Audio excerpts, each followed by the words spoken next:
today reporting from an automotive mechanical workshop. Why am I here? Well, I'm here to tell you a story about a legend. And remember, this is a true story.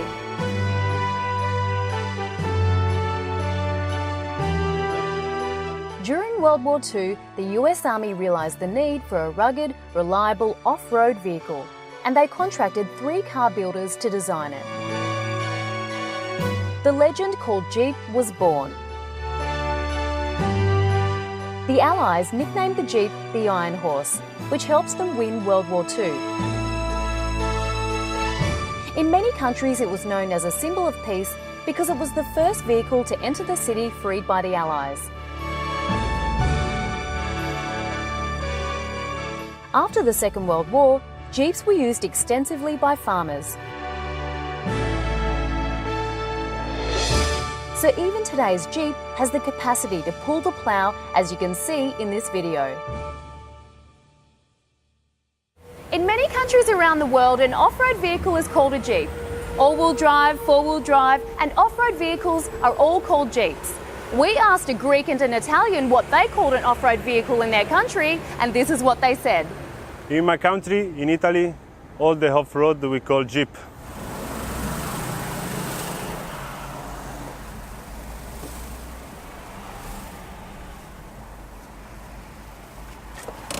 So what do you call this car you're driving now? In Greece, every off-road vehicle, we call it a Jeep. It's a Jeep.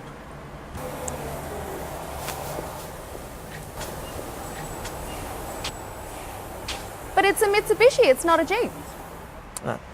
Listen, it might be a Mitsubishi, the brand is a Mitsubishi, but it's an off-road car. I know my car, okay? It's a Jeep.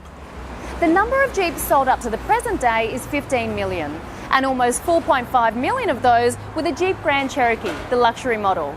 But what do people think of the Jeep today? Well, we asked one of the mechanics here at Universal Motors what he thinks.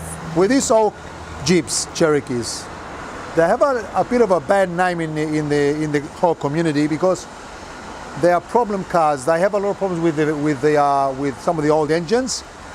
They seem to drop the valve in the first piston all the time. Now, outside there, people are very cautious about old Jeeps. The new ones are okay, but the old ones are a problem because it's hard to find parts, and the parts are more expensive than all the other four-wheel drives. Take example the Toyota Land Cruiser, the Pajero, some of the Mazdas. These ones are a problem car. But they can be fixed, but they cost a lot of money. Sometimes they can cost more money than the car is actually worth when they go old. They don't sound very impressed with the legend. Well, we decided to do some research on the internet and we found some amazing comparisons.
These monsters called Jeeps look unbeatable, and these Japanese imitations look like toys compared to a Jeep when it comes to off-road conditions.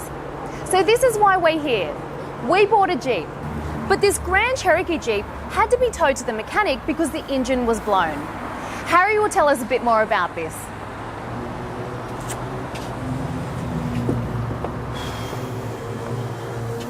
Well, it seems that the Legend doesn't have a very good reputation today, and the imitations are giving it a really hard time. And that's what we're here for. We are going to find a solution to make things right for the Legend, for the Jeep. We wanted an off-road vehicle to perform very well on on-road and off-road conditions. So, we bought a Jeep. We bought the Legend. We bought this Jeep from eBay.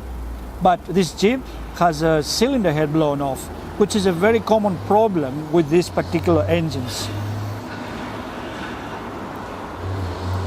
The problem was that parts or another engines were very, very expensive, or they're quite expensive. So what we did, we bought another Jeep. This one, we bought it from Grays Online. So the next thing was to ask our team and give us their opinion and tell us which Jeep they think we should fix. The one with the blown engine from the country, or the one from Grays Online, that it was nothing wrong with it. The engine was working and we could have fixed that particular one. This is what they said. Well, the oil is pretty clean. This is a very good engine.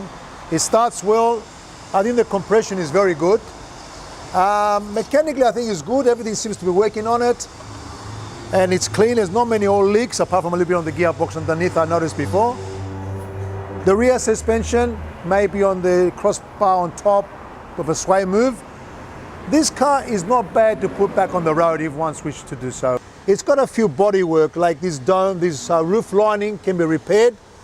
The leather seats are not torn.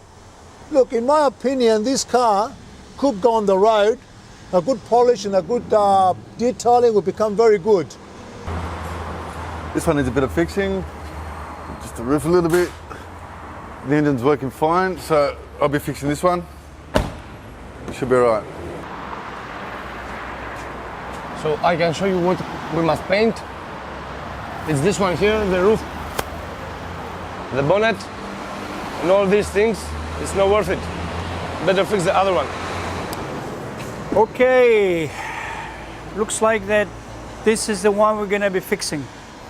I know we have a problem with the engine. I know we have a lot of other little issues, but this is top car, and that's the one we're gonna fix. So what we have to do, we have to strip the other one, take the engine out of that. I know everybody says we have to fix that one. No, that's the one we're gonna fix. And I will explain to you in a minute why. Well, it looks like that in this Jeep, the roof lining is gone. And this door trimming here doesn't look too good either. It seems like it's falling off. But the most important thing is to look under the belly. Let's have a look. Well, the ball joints have gone. Plus, the suspension doesn't look too good either. Well, I can tell you that this Jeep has gone through probably the Second World War and the Vietnam War combined. Even these thick plates under the body are all very badly bent by probably hitting some rocks. So this Jeep here had a very, very hard life. Now let's have a look at this Jeep here, but this one here, let's remember that it had a very good life being a farmer's car. This Jeep came from somewhere near Canberra and was well maintained and almost never been in extreme off-road conditions.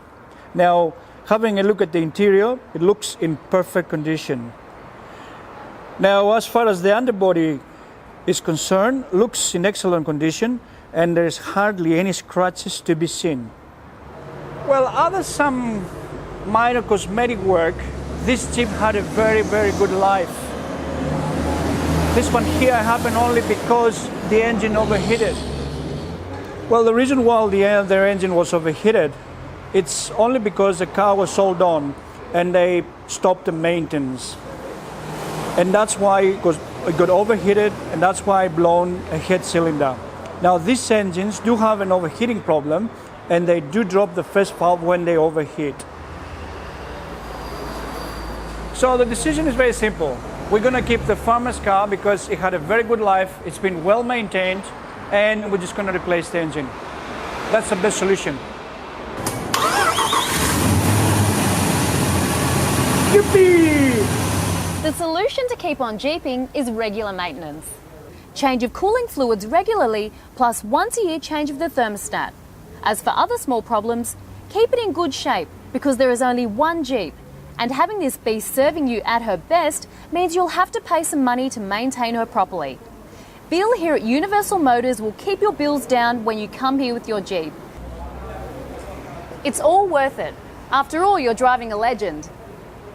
This is a Jeep. Everything else is just a cheap imitation.